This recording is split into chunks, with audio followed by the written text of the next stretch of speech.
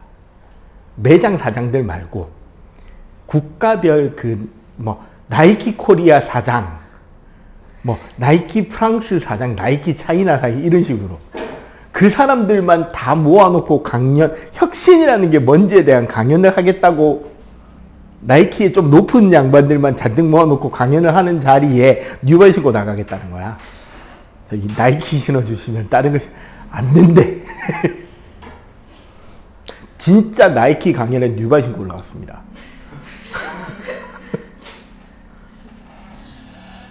야, 그 초청 강연 돈이 얼마짜리였을까요?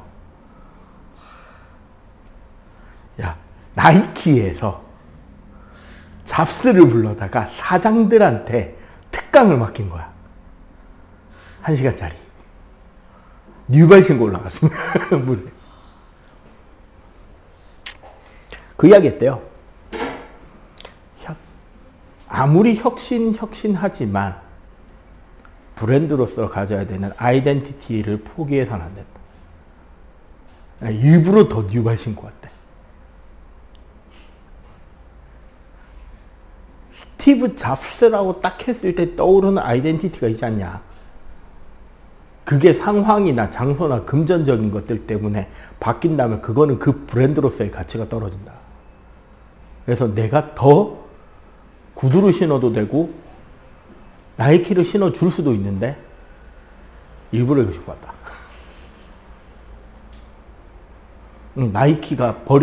나이키가 모든 걸 혁신해서 바꾸도록 바꾸지 않아야 될 가치가 뭔지부터 생각하고 있어라. 오, 졸라 멋있음. 자, 결국 균형 허술을 좀 했고요. 요 균형 맞추는 단계를 넘어가면 환경 변화. 그럼 이런 생태계가 무너지는 이유는 여기서부터 이제 도덕책이 돼버립니다. 자, 안정된 생태계는 안정되어 있기 때문에 그런 개체수 변화가 크게 일어나지 않는데, 어떤 큰 변화가 생기면 이 생태계가 뭐 할 수 있다? 무너질 수가 있죠. 그렇게 해서 한번 또 무너지고 나면 그게 회복되는데 금방 된다? 오래 걸린다? 엄청 오래 걸린다. 자, 자연재해. 지진, 화산, 태풍, 홍수 같은 게 터지면 생태계가 한 방에 와장창 하고 그러면은 다시 원래 상태를 걸리는데 회복에 오래 걸리겠죠.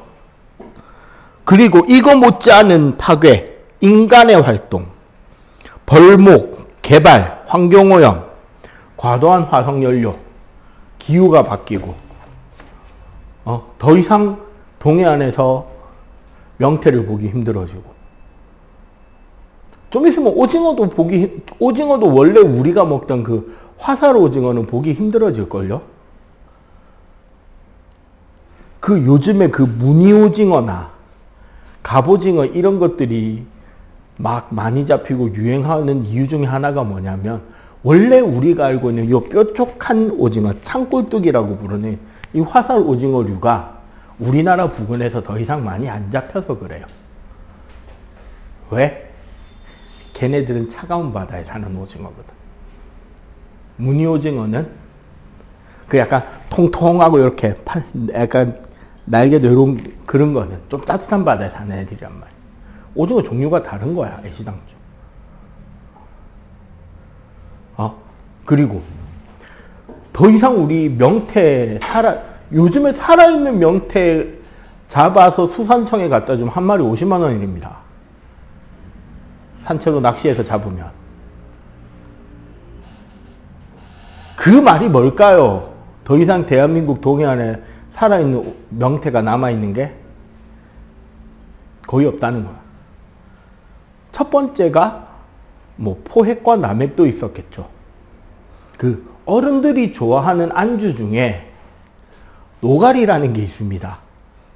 들어본 적 있을 거예요. 그 노가리가 뭔지 알아요? 그 요만한 생선 있어. 반쯤 말린 거 이렇게 석쇠나 후라이팬에 이렇게 구워 나오면 살 뜯어 먹으면 되게 맛있잖아. 그게 명태 새끼예요. 그걸 안주로 먹을 만큼 잡았다는 소리는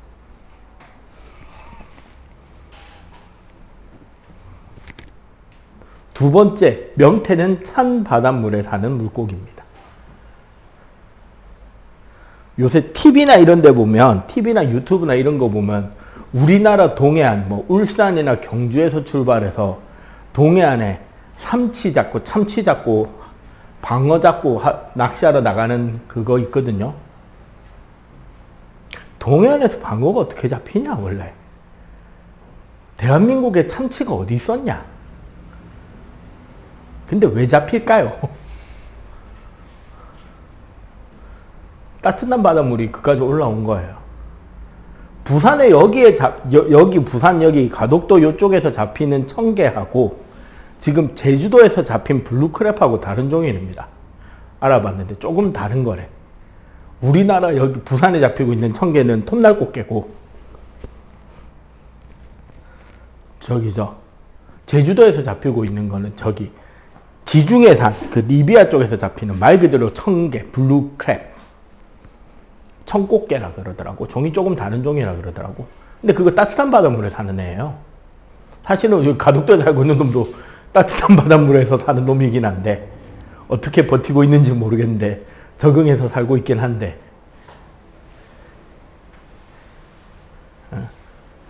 조만간 부산에 여러분들 우리나라 부근에 잡히는 물고기고 뭐 식물이고 생태계 많이 바뀔 겁니다.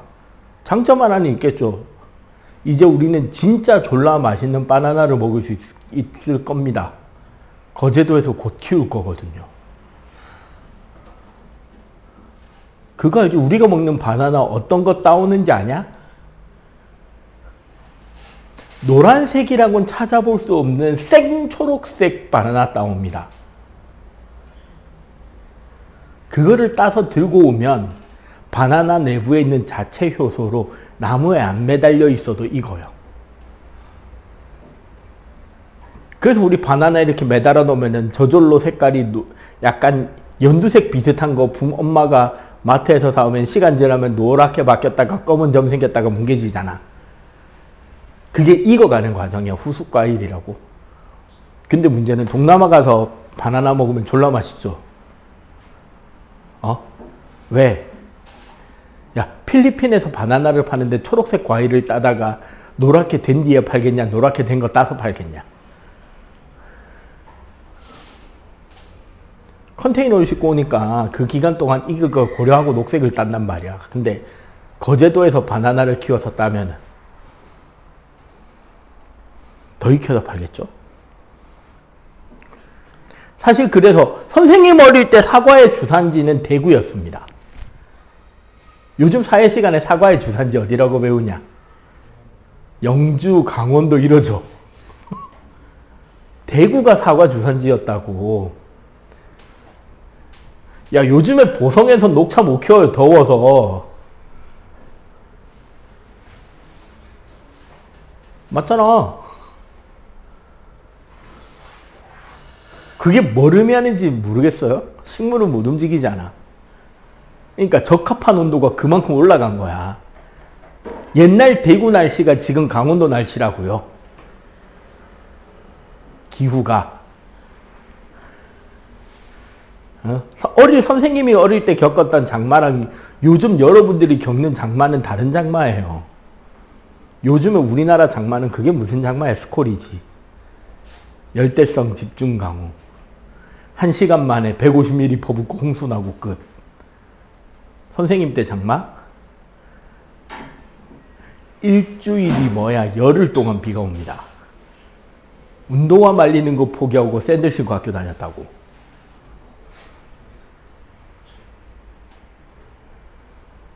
요즘엔 야 6월달에 비 오는 날이 많아. 비 안 오는 날이 많아. 안 오는 날이 많지. 옛날에는 6월 중순부터 7월 중순까지는 계속 비였어요. 기후가 바뀌고 있는 겁니다. 근데 이런 기후의 변화를 일으키는데 인간의 활동이 영향을 준다 이 소리예요. 자, 그러니까 우리는 어떻게 해야 된다? 생물과 서식지를 천연기념물로 보호해야 되고 국립공원이나 보호구역을 지정해야 되고 특별법을 만들고 어떤 사업을 시작할 때 환경 영향을 고려해야 되고 국제협약을 맺고 이산화탄소의 배출을 줄이고 옥상정원, 숲과 공원 조성, 하천복원사업. 부산에서 나름 성공했죠. 하천복원사업 같은 경우. 서울 청계천과 부산의 온천천의 차이가 그거예요. 서울 청계천은 원래 건천이었습니다. 원래 강이 안 흐르는 강이에요. 그러니까 비가 많이 올 때만 강이 되는 거고 보통 때는 말라있는 땅에 콘크리트와 돌을 깔아서 수로를 만들고 거기에 이제 물을 계속 부어대고 있으니까 거기에 물고기나 이런 것들이 이제 와서 살게 된 거고 온천천은 원래 썩어 있던 강을 깨끗하게 할 수 있도록 하수 처리를 해서 천연하천으로 복원을 한 거고 콘크리트 덮었던 거 다 뜯어내고 이걸 생태하천화라 그러는 거야. 지금 이제 서울 같은 경우 한강을 다시 이제 콘크리트로 돼 있는 부분들 최대한 뜯어내고 이제 생태하천화 시키고 있는 편이죠. 그게 생태계 자체에는 더 좋으니까. 전에 온천천에 물고기 잡겠다고 수달 내려와서 물고기 잡는 것도 관측됐고 요새 지나갈 때 온천천에 멍하니 앉아있어 보면은 숭어띠입니다. 우리가 횟집에서 먹는 밀치라는 애들은 그걸 이제 양식한 거고요. 숭어라는 물고기가 있어요. 연어 비슷하게. 대신에 차이가 뭐냐면 바다와 강이 겹치는 데서 살다가 알 낳으러 바다로 내려가서 알 놓고 올라와서 그런 놈이 있어요. 연어는 바다에서 살다가 알 놓으러 강으로 오잖아. 얘네들은 강 쪽에 살다가 알 놓으러 바다 가는 애들이거든. 우르르 몰려다닙니다. 한 5월, 6월쯤에 이래 보고 있으면 물고기가 물 위로 포작포작 뛰어요. 그거 잡아먹겠다고 외가리 와 있고, 다른 새들 있고, 물고기 잡아먹겠다고 수달도 올라오고. 네, 생태계가 복원이 된 거죠. 그걸 이제 전체적으로 노력을 해야 된다, 뭐 이런 이야기를 하는 거고. 오케이? 자, 115쪽 빨리. 지구 환경 앞부분까지 조금 더 나갈 거니까요. 115쪽 빨리 한번 풀어보세요. 자, 여러분들 온실효과 지구 열수지를 배울 때 주의해야 될 포인트 하나가 뭐냐면요. 숫자 자체를 외우려고 할 필요 없어요. 숫자 크기 자체는 중요한 거 아닙니다. 그냥 문제에서 주어진 데이터를 해석하기만 하면 되는 거고 이거는 그 대신에 온실효과가 어떻게 일어나는 건지를 알아야 돼요. 자, 복사평형. 전에 선생님 계속 강조하고 있죠. 단원 제목이 그날 뭘 배울지를 설명하는 가장 핵심이라고. 복사는 뭔데요? 이거 오늘 우리 좀 이따가 8시부터 수업할 거 아니야. 복사란 열 에너지의 이동 중에 열이 뭐의 형태로? 빛의 형태로 직접 전달되는 것을 복사라 그래.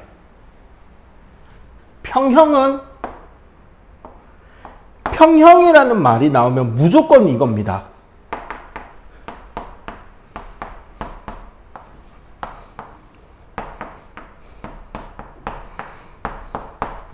어떤 영역에 들어오는 양과 나가는 양이 어떻다? 같다라는 거야. 들어오는 총량과 나가는 총량이 같으면 그 개의 총량은 어떻다? 일정하게 유지되는 것처럼 보이겠죠. 그럼 복사평형이란, 그럼 이제 이 두 가지를 붙여서 설명해 보자. 무슨 뜻이 돼?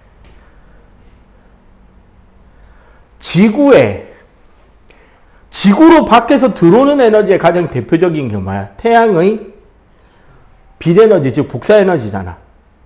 태양에서 핵융합으로 만들어진 에너지가 지구로 전달되는 방식은 복사잖아요. 즉 태양에서 들어오는 양과 지구에서 빠져나가고 있는 에너지량이 어떻다? 똑같다. 그러면 지구의 온도는 어떻게 된다? 일정하게 유지가 된다. 이게 복사평형의 핵심이에요. 자, 그 다음에 온실 효과란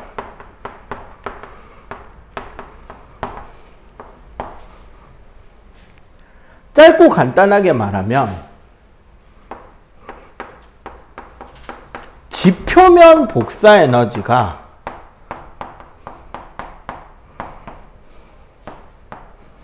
대기에 흡수된 뒤에 지구 대기에 있는 온실가스에 흡수된 뒤에 대기가 다시 어떻게?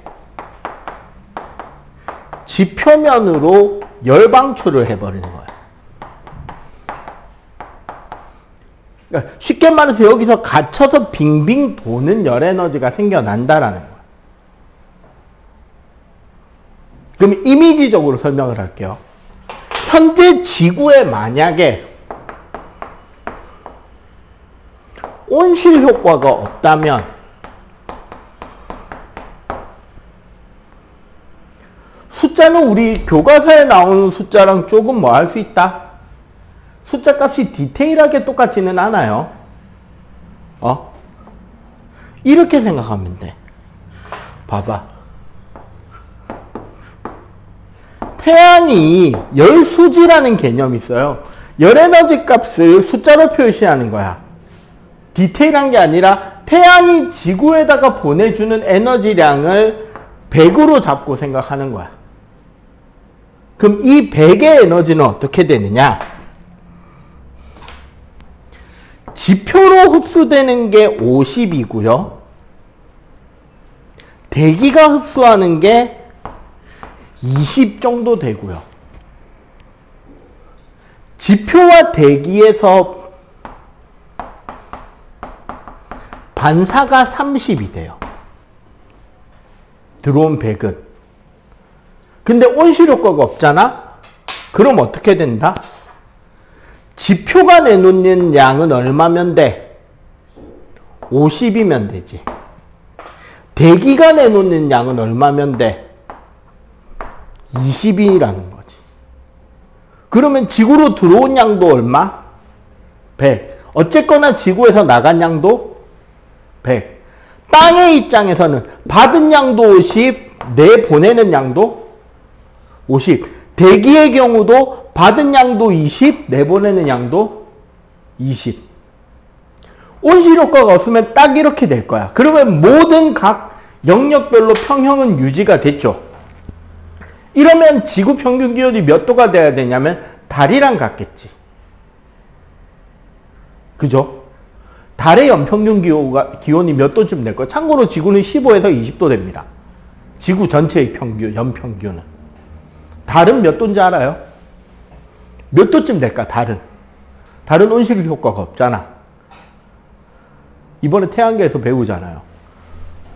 달은 대기와 물이 없어서 온실 효과가 없고 일교차가 매우 심하다. 그럼 평균 기온이 몇 도쯤 되게? 영하 20도예요. 지구는 아까 말했죠. 영상 20도예요. 그 40도만큼의 온도가 온실 효과 덕에 생기는 거예요. 무조건 안 좋은 게 아니에요, 온실 효과는. 이게 과해지니까 문제인 거야.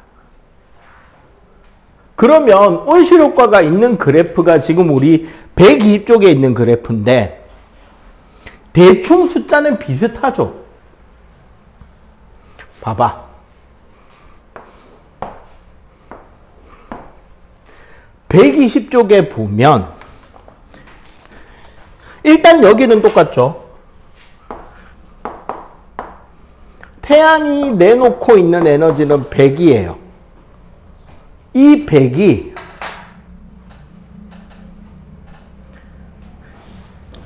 땅으로 들어오는 양이 여기서는 47이라고 돼 있네. 뭐 거의 비슷비슷하죠.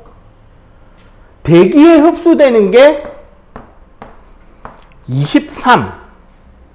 대기 반사랑 지표 반사 합쳐서 어쨌거나 반사 30은 같지. 여기는 똑같죠, 거의. 근데 봐봐. 지표면이 방출하는 에너지 중에 지표면이 방출하는 에너지가 잘 보세요. 지표면 방출 116 더하기 물의 대류 증발로 24 더하기 대류 전도로 5 얼마예요? 다 더하면 145가 되지. 이게 지표면이 내놓는 에너지야. 근데 그 중에 우주로 다이렉트로 빠져나가는 게 얼마? 12.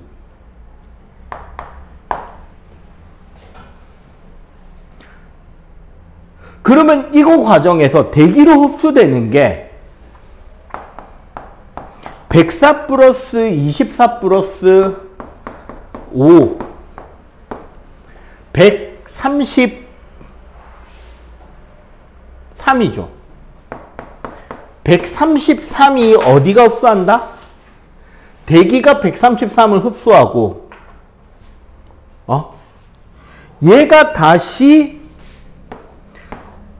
백으로 돌리는 게 98인 거야. 거의 그러니까 쉽게 말해서 여기에 갇혀서 도는 에너지가 98이라고.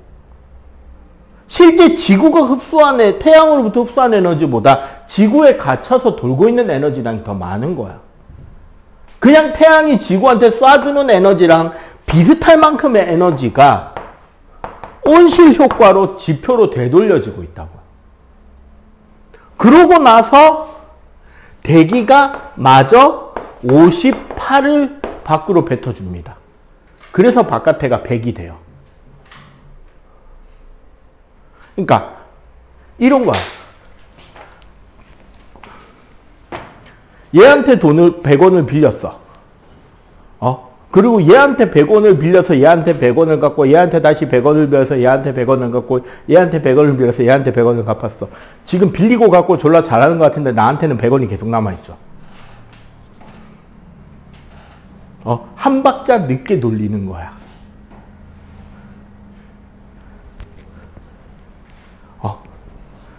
여러분들 교통카드 회사가 어떻게 돈을 버는지 알겠어요?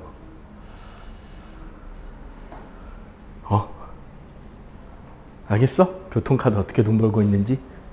여러분들 마이비 카드 충전해서 쓰죠? 1인당 한 몇만 원씩 충전해 놓잖아. 그러면 대한민국 학생들이 마이비 카드에 충전해 놓은 총 금액의 양은 얼마나 될까요? 그럼 그 돈에 대한 이자는 너희들이 충전해 놓고 다 쓸 때까지 돈이 자기들이 들고 있을 거 아니야.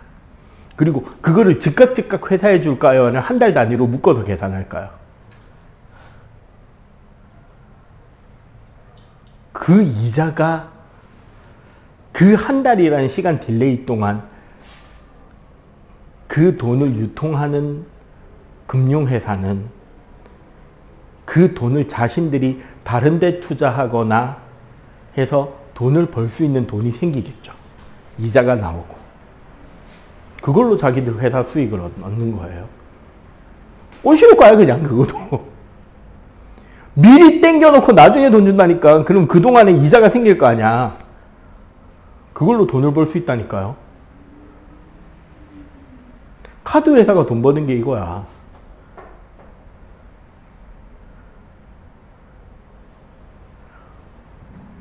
결제를 하고 그쪽 회사에 정산을 해주고 나가는 동안 묶여있는 돈이 생기잖아요, 회사에. 그걸로 뭐 이제 각종 이자라던가 이런 것들을 받는 거죠. 수수료라던가. 온실효과가 그런 겁니다. 이렇게 해서 일정량의 에너지를 쌓아서 돌리는 과정에서 지구가 어떻게 따뜻해지는데, 문제는 여기에요. 133의 에너지가 저장이 되잖아. 지표에서 복사되는 에너지 중에. 이 에너지를 저장하는 게 온실기체라고. 뭐? 이산화탄소, 수증기, 메테인,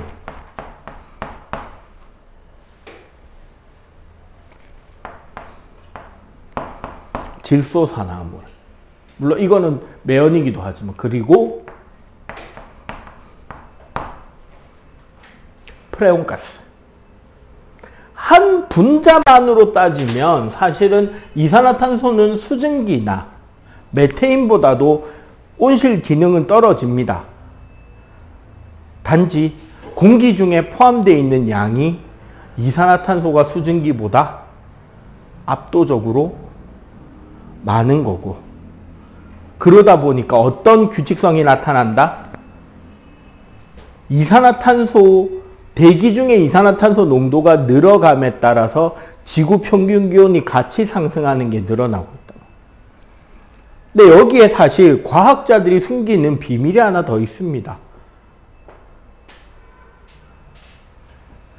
공룡시대에 중생대죠.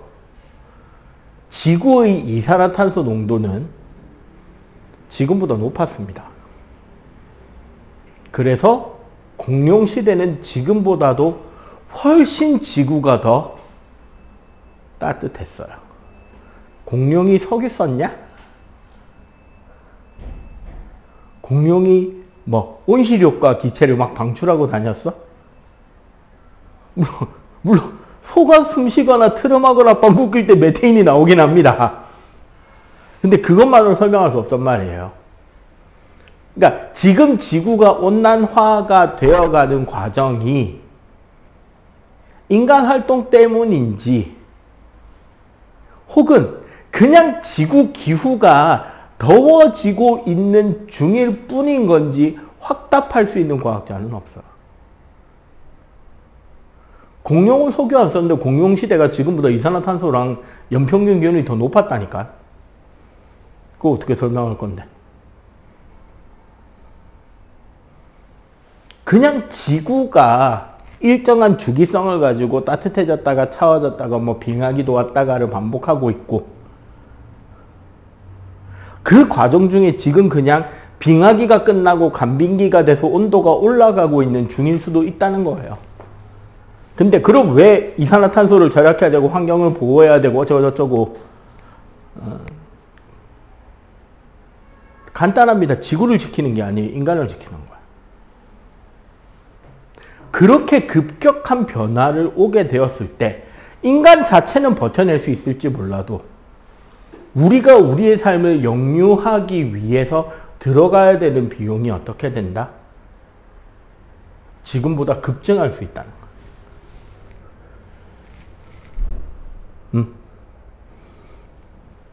명태 대신에 참치 먹으면 되지. 고등어 대신에 전갱이 먹으면 돼요.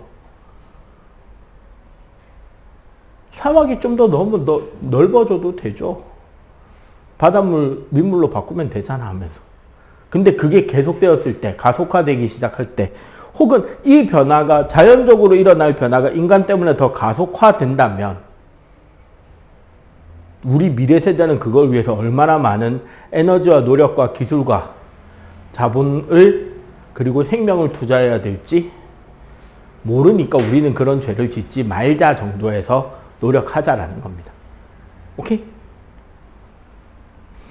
자, 그래서 지구온난화 메커니즘 이야기가 나오는 거예요. 121쪽에. 온실기체량이 늘어나면서 흡수량이 늘어나고 또 지구가 온난화되면 가장 큰 문제가 뭐냐? 만년설이 녹아요. 야, 요즘에 환경론자들이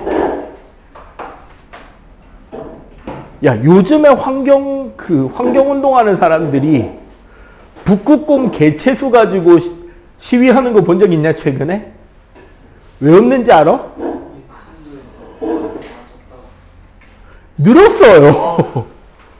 북극이 녹으면서 북극곰의 개체수가 늘었어요. 심지어 피즐리라고 하는 하이브리드 혼종이 나타나서 북극북은 지금 캐나다 북부 생태계를 파괴하고 있습니다. 오히려 생물이. 왜? 북극곰이 자기들이 주로 살던 얼어붙어 있는 그 동토에서 빙하가 녹으니까 땅으로 상륙했을 거 아니야. 그러고 먹이를 찾아 좀 남쪽으로 남하하다가 누구랑 생태계가 겹쳤다? 그리즐리, 그러니까 북미 북극곰, 회색곰들하고 생태계가 겹쳤어요. 근데 이 아이러니하게도 둘의 종간 유사성이 매우 가까운 종이었던 거야. 그러니까 우리가 부르기에는 회색곰이고 북극곰이고 불렀는데 사실 큰 차이는 없었던 거죠. 그냥 사람 기준으로 따져서 백인, 황인, 흑인 요 정도 차이밖에 안 났던 거야. 그 결과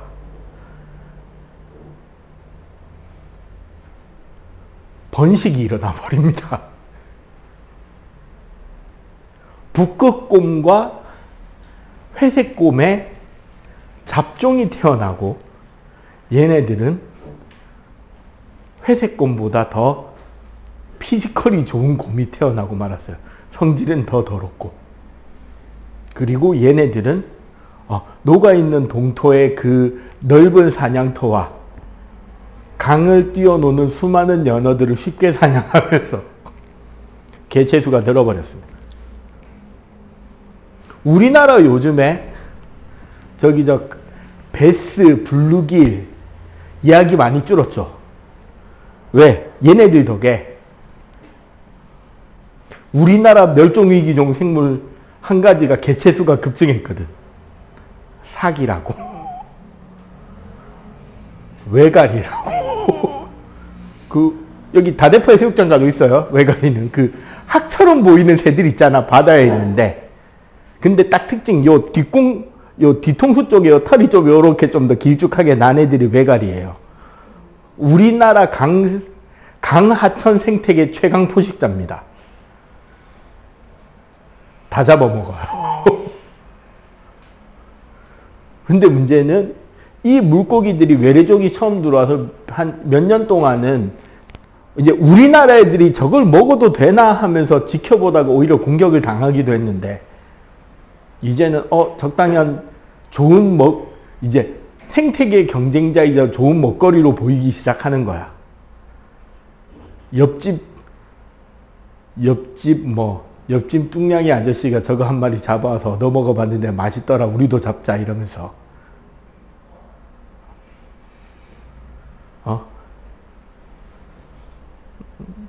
부산 지역에서 청개 잡아먹는 거랑 똑같죠. 외래종 멸종시키는 방법. 대한민국. 맛있으면 끝. 맛있거나 몸에 좋거나 피부에 좋거나 학생들 두뇌 발달에 좋다. 소문나면 끝. 진짜입니다. 야, 극단적으로 잘 봐봐. 뉴트리아에게 웅당 성분이 발견됐다라는 신문기사가 뜨고 나서 저기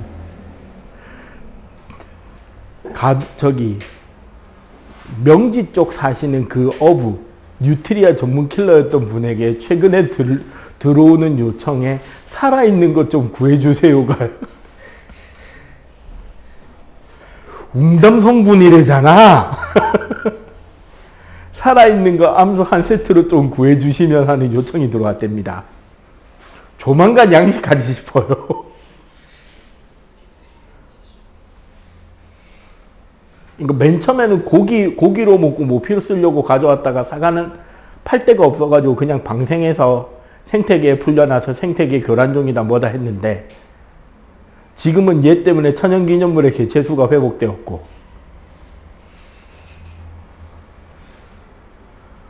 이제 이 동네 어부들은 겨울철 사냥거리가 생겼고 왜? 봄만 되면 보상금을 주니까 그 잡아간 걸로 그랬는데 뉴트리아 몸 간 쓸개집에서 웅담에 있는 몸에 좋은 그 성분이 발견되었습니다.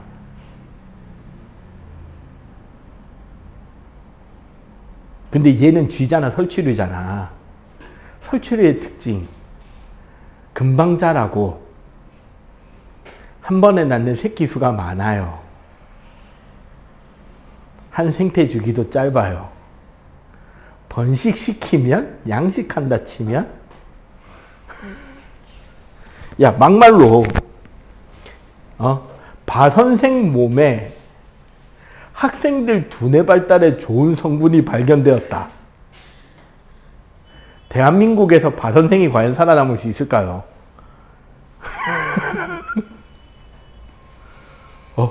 여러분들 되게 싫어할 만한 무언가에 예를 들어서 진짜 끔찍한 어떤 뭐 기생충류나 곤충류 하나 잡고 뭐 곱등이에 피부 미용에 좋은 성분이 발견되었다. 어떻게 될 것 같아? 남자 건강에 좋다더라. 탈모 예방에 획기적인 기능이 있다더라. 야, 셋 중에 하나면 전멸이야, 대한민국에서는. 과연 너희 부모님이 안 먹일 것 같아? 우스갯소리 하나 말해줄까요? 그래서 이런 온난화가 계속되면 봐봐. 북극이나 만년설이 녹죠. 그러면은 뭐가 줄어드느냐? 반사량이 줄어요. 맞지? 빙하나 만년설이 녹으면 얼음에서 반사되는 빛의 양이 되게 근데 그게 감소하잖아. 그리고 바닷물은 뭐예요? 빛 에너지를 흡수하는 양이 늘어. 요 반사량이 줄고 요 양이 늘어난다고. 그 다음에 지구가 온난화되면 바닷물 자체가 열팽창해서 해수면이 올라옵니다. 우리가 착각하는 게 지구온난화로 해수면이 상승돼서 뭐 나중에 여러분들 시집가고 장가가고 할 때 되면은 몰디브가 없어질 수 있다는 이야기는 하잖아요. 그게 빙하가 녹아서 해수면이 올라오는 게 아니라 그냥 바닷물이 열팽창해서 해수면이 올라오는 거예요. 그럼 해수면이 올라오면 지구 표면의 육지보다 바다량이 지금도 바다가 더 많은데 더 많아지겠지. 그러면 흡수량이 늘고 반사량이 줄어요. 바닷물은 에너지를 흡수를 더 잘하니까. 그렇게 되면 그것만으로도 뭐가 는다? 온실로 회전해야 하게 되는 에너지량이 어떻게 된다? 증가되고 더 가속화된다는 거죠. 그렇기 때문에 빙하의 융해, 해수의 열팽창으로 인한 해수면 감소, 기상이변, 동식물의 서식지 변화, 아까 이야기했죠. 생물 다양성 감소, 물 부족, 뭐 병 증가, 이런 것들을 하기 위해서 뭐 어떤 저런 협약들이라든가 저런 노력들을 해야 된다. 이건 도덕책이죠. 이건 내가 설명할 거리가 아니고 그냥 옳게 보이는 거 그냥 적으면 되는 거죠. 엘니뇨와 사막화는 다음 주에 들어가도록 하겠습니다. 일단 요거 지금 칠판에 있는 거 한번 정리하시고 122쪽 한번 마저 풀어주세요. 그러고 프린트 나눠 드릴게요.